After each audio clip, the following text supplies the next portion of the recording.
அனைவருக்கும் வணக்கம்.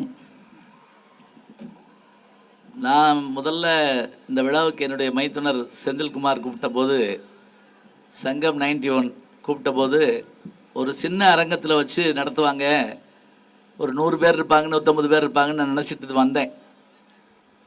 இது ஏதோ சங்கர் பட ஷூட்டிங் நடக்கிற மாதிரி இருக்குது. அவ்வளோ பெரிய கூட்டம், அவ்வளோ பெரிய ஆரவாரம். இந்த பாருங்க, இந்த சிலபஸ்லேயே இல்லாத ஒரு விஷயம் என்னன்னா, விசில் அடிக்க நாங்கள் சொல்லிக் கொடுக்குறதே கிடையாது. ஆனால் பின்றீங்க அப்படியே. இல்லை இல்லை இல்லை எனக்கு என்ன ஆச்சரியம்னா, இல்லை ஒன்றும் இல்லை, விசில் அடிக்கிறத பற்றி ஒன்றும் இல்லை. இந்த உத்தம வில்லன் படம் நடித்த போது ஒரு காட்சியில் அந்த ஹீரோயின் பூஜா குமார் வர்றப்ப நான் அதில் மந்திரியாக வருவேன், விசில் அடிக்கணும். இப்படி அடித்தோடனே அந்த கதவு திறக்கும். அப்போ அவர் கமல்ஹாசன் என்கிட்ட வந்து விசில் அடிங்க அப்படின்னாரு. நான் சொன்னேன், ஐயோ விசில் அடிக்க தெரியாது அப்படின்னு. அப்போ அவர் நல்லா சொன்னார், இதுக்கு தான் அதிகம் படிக்கப்படாதுன்னு அப்படின்னாரு. சொல்லிட்டு, சரி நீங்கள் சும்மா இப்படி கை வச்சுங்க, நான் உங்களுக்கு பின்னணி கொடுக்குறேன் அப்படின்னு எனக்கு விசிலில் பின்னணி கொடுத்தவர் பத்மஸ்ரீ கமலஹாசன். ஏன்னா அவர் ஒரு சகலகலா வல்லவர், அவருக்கு வந்து எல்லா விஷயமும் தெரியும். சரி சரி நான் என்ன சொல்கிறேன்னா, போதும் விசில் போதும். ஏன்னா இப்போ ஒரு கரகாட்டம் ஆடுறப்ப, ஒரு பாட்டு பாடுறப்ப விசில் அடிக்கலாம். வாத்தியாரை பார்த்து விசில் அடிச்சு என்ன செய்ய போகிறோம் சொல்லுங்க பார்ப்போம். அது மட்டும் இல்லை, விசில் அடிச்சு தான் அந்த எச்சி எங்கே தடவிங்க, பக்கத்தால் மேலே தடவி விட்டுருவீங்களா? நம்ம வழக்கமே கிடையாது. நம்ம வந்து என்ன செய்வோம்னா, இப்படி இப்படி இப்படி சொல்லுவோம் வணக்கம். 2-3 இருக்குது வணக்கத்திலேயே சொல்கிறப்ப. இப்படி நெஞ்சுக்கு நேரம் கும்பிடுறதுன்னா அது நண்பர்களுக்கா, இது நெஞ்சுக்கு நேரம், ஏன்னா அவங்க இங்கே இருக்காங்கன்னு. வாத்தியார் அப்படின்னா இப்படி நெத்திக்கு நேர புத்தி. கடவுளாக இருந்தால் இப்படி மேலே தூக்கி சரணாகதியாக கும்பிடணுமா, இதெல்லாம் நம்முடைய வழக்கம். ஆனால் இப்போ இதெல்லாம் இல்லை, நீங்கள் கவலைப்படாதீங்க. ஹாய் அப்படின்னு ஒரே வார்த்தையில் சொல்லி முடிச்சிடறோம், அவ்வளோதான், முடிஞ்சு போச்சு. அதனால் இப்போ இந்த விசில் அடிக்க பழகிறது, சந்தோஷமாக இருக்கிறதுலாம் இருக்கட்டும். நான் கொஞ்ச நேரம் தான் பேசுவேன், நீங்கள் ஒன்றும் கவலைப்படாதீங்க. ஏன்னா அருமையான நிகழ்ச்சி இங்கே மேடையில் இருக்குது. இந்த நிகழ்ச்சியை உங்களோடு பகிர்ந்து கொள்ளக்கூடிய சங்கம் 91 87-91 பேட்ச் பழைய மாணவர் சங்கம். எவ்வளோ அழகான விஷயம், என்னை கூட்டிகிட்டு போய் அந்த பிளேஸ்மெண்ட்டு ஹாலை காட்டினாங்க. உண்மையாக நான் உலக நாடுகள்லாம் போயிட்டு வரதுனால எனக்கு ஒரு ஆச்சரியம் என்னென்னா, இந்த அலுமினியை அவங்க வந்து பழைய மாணவர்கள் கூடி கலையாமல் ஏதாவது ஒன்று செஞ்சுட்டு போனோம் அப்படிங்கிறாங்க. அதான் அந்த இன்டர்வியூ ரூம் காமிச்சாங்க.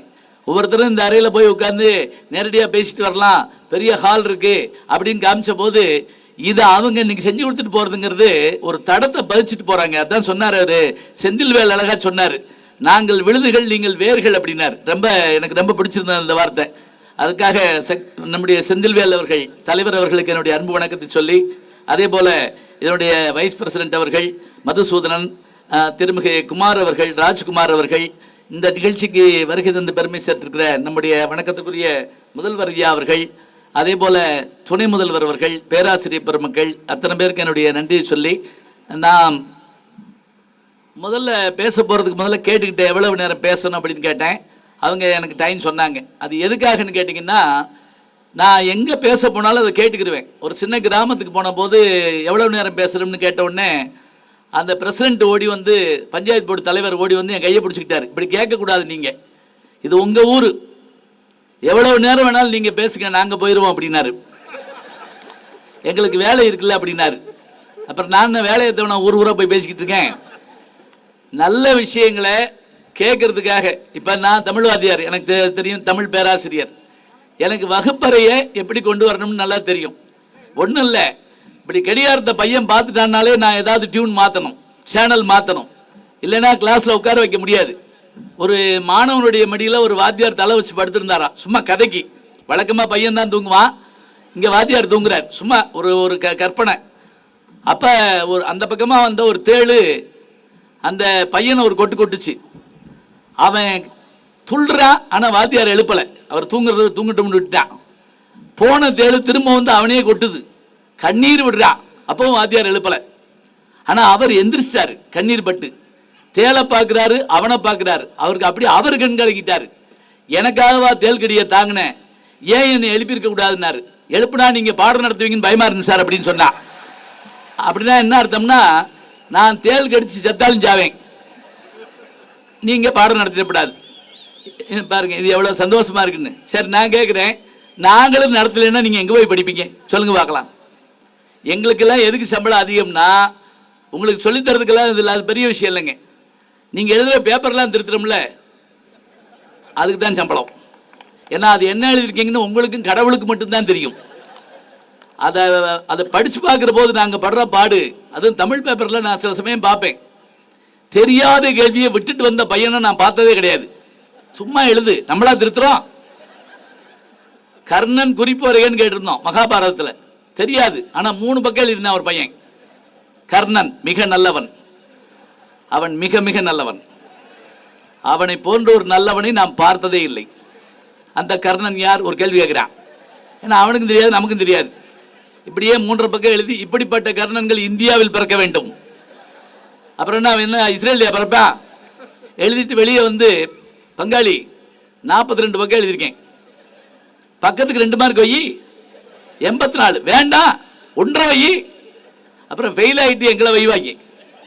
என்னதான் எதிர்பார்க்குறாங்க? நாங்கள் என்ன பக்கத்துக்கு 1000 ரூபா நோட்டை எதிர்பார்க்குறோம்? இல்லை.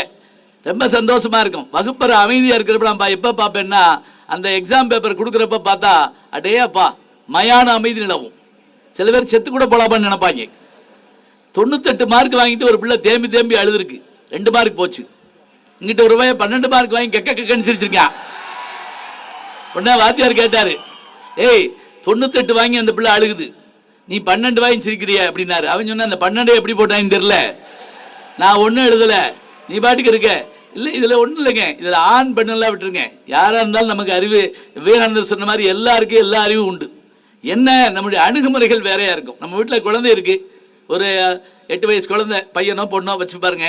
ஒரு பொம்மை வாங்கிட்டு போகிறோம், ஒரு பெண் குழந்தைட்டு கொடுத்தீங்கன்னா என்ன செய்யும்?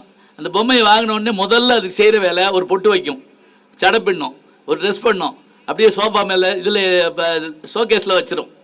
அதே பையன்கிட்ட கொடுங்க, 8 வயசு பையன்கிட்ட நெஞ்ச பிளப்பான், முதல்ல மண்டையை திருகுவான், உள்ளே இருக்கக்கூடிய அந்த உள்ள இருக்க மிஷினை எடுத்து நல்லா சரி பண்ணி திருப்பி உள்ளே வச்சிருவான், வச்சு ஓட வச்சு விடுவான். அதான் ஆச்சரியம்.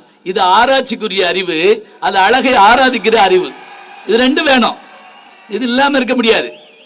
சரி போதும், அதையும் சொல்லிட்டு விசிலடிக்கு தெரிஞ்சு சொல்லிட்டேன்ல, ரைட் விட்டுருக்கேன். அந்த இதெல்லாம் வச்சுக்கிட்டு இன்னைக்கு முன்னுக்கு வந்தவங்களை பார்க்குற போது நமக்கு என்ன சந்தோஷமா இருக்கு தெரியுங்களா? இவர்களை மாதிரி நம்ம வரணுங்கிற ஒரு எண்ணம் தான். ஏன்னா வழிகாட்டு ஆள் இல்லாமல் இருக்கிறதுங்கிறது வேறங்க, வழிகாட்டுவதற்கு இவங்க வந்துட்டாங்க. இப்போ நீங்கள் முதல்ல கல்லூரியில் சேர வர்றப்ப பார்த்தீங்கன்னா கிராமத்துலேருந்து இந்த ஒரு மஞ்சள் பை பிடிச்சி விபூதி பூசி அப்பாவோட வருவோம், அப்படியே அழுகையாக வரும். எதாக இருந்தாலும் ஃபஸ்ட் இயர் ஸ்டூடெண்ட்ஸ் நான் பார்த்துருக்கேன், எந்திரின்னா போதும் நெஞ்சு வலி வந்துடும் சில பேருக்கு. ஒரு பையனை உன் பேர் என்னான்னு கேட்டேன், எந்திரிச்சு கண்ணெல்லாம் தொடச்சிட்டு நான் நேற்று லீவ் சார் அப்படின்னா. இப்படி ஒரு பேர் அவனுக்காவது வைப்பாங்களா? ஏன் தெரியுமா? எந்திரிக்கிறப்பே நமக்கு பயம் வந்துடும்.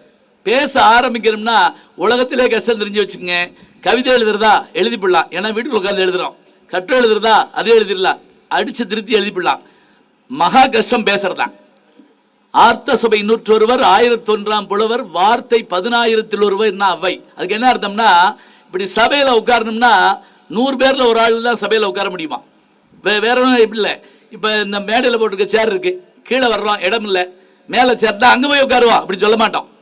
முன்னாடி இருக்கக்கூடிய சேரில் வந்து உட்கார்றோமா? முடியாது. உட்கார்ந்து என்ன சொல்லுவாங்க, கொஞ்சம் எதிர்க்கிறீங்களா, கலெக்டர் வர்றாரு பின்னாடி போங்க, இந்த அவர் வர்றாரு, அப்படியே போயிடுவோம்.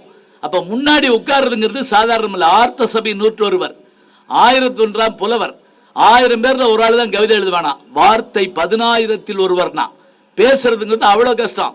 ஏன்னா தொண்டை வரைக்கும் வரும், பேச்சு வராது, அழுகதான் வரும் அப்படியே. ஏன்னா எங்கூட சிங்கப்பூருக்கு ஒரு டீம் கூட்டு போயிருந்தேன். அதில் ஒருத்தர் எப்போ பார்த்தாலும் இந்த போடியத்தில் தான் இப்படி சாஞ்சிக்கிட்டு படுத்துக்கிட்டு பேசுவார்.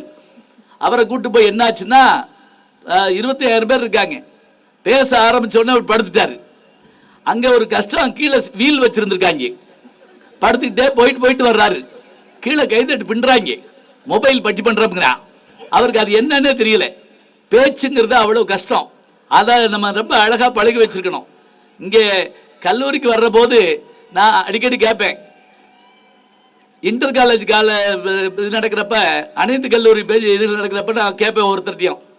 நான் தான் போய் கோஆர்டினேட்டராக இருப்பேன். இது நாளைக்கு இந்த போட்டியில் பாட போகிறது யார் அப்படின்னு கேட்பேன். ஒருத்தர் எந்திரிச்சு அந்த பிள்ளை லீவு அப்படிமா, பேச்சு போட்டி அவன் வரல, டான்ஸ் ஆடுவான் அந்த பையன், அவன் டிசி வாங்கிட்டு போயிட்டான். இப்போ தான் கேட்பேன், அப்போ நீ யார்? அப்போ நீ யாரு? உனக்கு பேச தெரியாது, பாட தெரியாது, கவிதை எழுத மாட்டேன், அப்படி ஒன்று நீ கோல்டு மெடல் வாங்க போகிறதில்ல.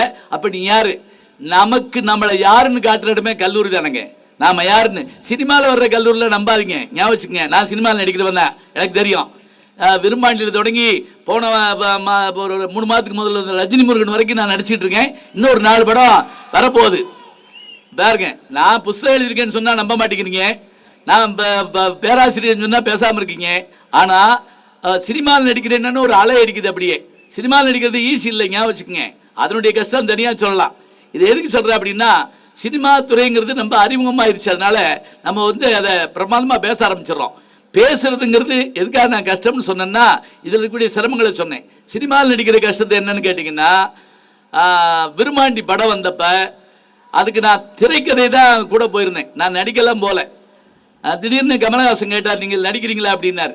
6 மாதம் ஒர்க் பண்ண பிறகு நான் சொன்னேன், ஐயோ அது மாடு பிடிக்கிற படம், ஜல்லிக்கட்டு, எனக்கு உடம்பெல்லாம் நடிக்கும் போச்சு. நான் பாட்டுக்கு சரின்னு சொல்லி நீ 2 மாட்டை பிடிக்கினா நான் என்ன பண்ணுவேன்? நம்ம சிலபஸில் அதெல்லாம் கிடையாது.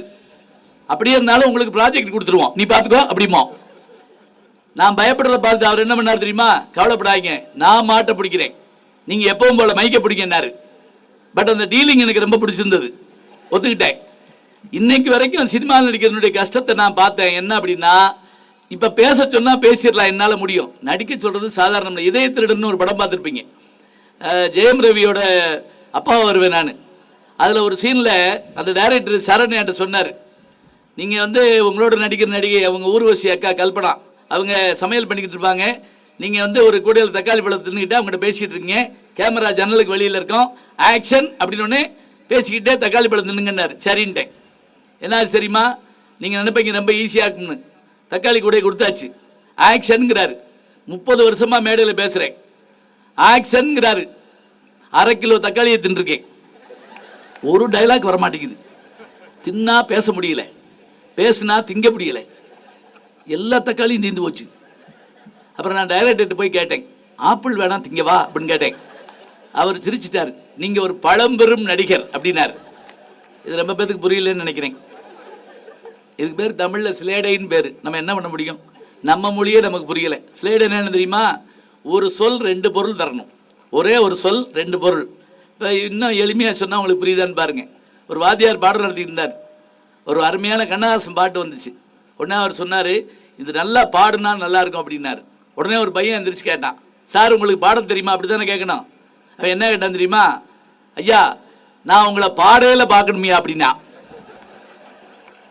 இதுவும் புரியலன்னா நான் இங்கிலீஷில் தான் சொல்லணும். நான் உங்களை பாடையில் பார்க்கணுமியா அப்படின்னா. இன்னொருத்தர் எந்திரிச்சு எப்போ பார்க்கலாம்யா அப்படின்னா. என்ன வாரமாக போவார்? ஒரே ஒரு சொல்லுதாங்க, 2 பொருள் தரணும். அந்த பொருள் தர்றப்ப இன்னொரு பொருளை யூகித்து சிரிக்கணும், அதான் சிரிப்பு. பக்கத்தால் இங்கிலீஷ் படம் பார்க்குற மாதிரி பார்க்கக்கூடாது. இந்த சில பேர் தெரிஞ்சு சிரிப்பாங்க, சில பேர் சிரிக்கிறவனை பார்த்து சிரிப்பாங்க. ஒருத்தன் கேட்டான், நான் அவங்க மாத்திரம் சிரிக்கிறேன், அடுத்த சீனில் நம்ம சிரிப்போம்டா, நம்ம என்ன காசு கொடுக்கலையா? ஆனால் இப்போ அந்த சங்கடமே கிடையாது. நல்லா தமிழ் பேசுனா அது இங்கிலீஷ் படமாக இருக்குது, இங்கிலீஷாக பேசுனா அது கௌதம் மேனன் படமாக இருக்குது. எல்லாரும் இங்கிலீஷ் தான் பேசுவாங்க, பார்த்துருப்பீங்க. ஏன்னா அவரும் மூகாம்பிகை காலேஜில் பொறியியல் படித்தவர் தான். நிறைய ஆங்கில சொற்கள் வரும், பரவாயில்ல. நமக்கான விஷயங்கள் என்ன அப்படின்னா, பார்க்கறதுக்கும் படிப்பதற்கும் இந்த கல்லூரி வாழ்க்கையில் நம்முடைய தனித்திறமைகள் என்னென்ன இருக்குங்கிறத பாருங்கள். இவங்க ஜெயிச்சுட்டு வந்ததுனால இவங்க வருஷப்படுத்தி சொல்கிறாங்க, நாளைக்கு நீங்கள் இப்படி வரணும்னு நினைக்கிறாங்க. இப்போ நான் சமீபத்தில் போயிருந்த ஒரு பல்கலைக்கழகம் எதுன்னு கேட்டிங்கன்னா, மினசோட்டா போயிருந்தேன். மினியாபோலிஸ் மினசோட்டா 2 ட்வின் சிட்டி அமெரிக்காவில். அந்த பல்கலைக்கழகத்தில் உள்ள நுழையிற 2000 ஏக்கருக்கு மேலே அந்த ஊரே அதுக்குள்ளே தான் இருக்குது. அதுவும் குளிர் எப்படின்னு கேட்டிங்கன்னா -ல் தான் இருக்குது.